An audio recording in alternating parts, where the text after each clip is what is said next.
Hello, I'm Pastor Jake. I want to welcome you to a quick ministry minute where we're dealing with spiritual warfare. Paul the Apostle in Ephesians chapter 6 tells us we do not wrestle against flesh and blood, but against principalities and against powers and against the rulers of the darkness of this age, against spiritual hosts of wickedness in heavenly places.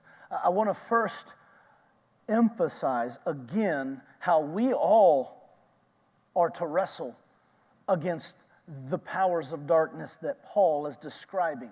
If you are a child of God, you need to know that you are enemy number one to your adversary, the devil. But God doesn't leave us powerless. He gives us an armor to fight a good fight of faith with.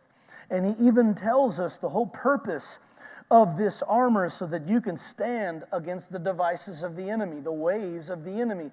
But I want to go back to that word for just a moment, because he uses, in my opinion, one of the most graphic, descriptive words that gives us an illustration of what contention and warfare really looks and sometimes feels like as a believer. He uses the word wrestling. Wrestling is the oldest sport on the planet, if you did not know that, and it's probably one of the most physically taxing on the body sports known to man outside of the sport of swimming. These are facts. You can fact check me on that if you would like to. He uses one of the hardest, and if not the hardest, the oldest sport to describe what warfare looks like to the believer. It's wrestling. If you know anything about wrestling, goodness gracious, it is you doing your best to impose your will on another. Throw them to the ground, pin their back to the mat, and therefore gaining victory over whatever opposition they were opposing you with.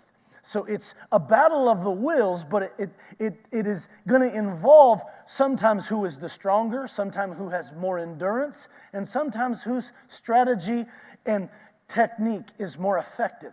There's a lot that goes into wrestling. I'm saying all of that to say that when you think of how Paul uses such a physically taxing and exhausting sport to illustrate what it can be like and feel like to engage in spiritual warfare, there's a reason why he tells us to put on the armor of God. Because if we don't go into that battle looking like our Father, then we've already set ourselves up for defeat.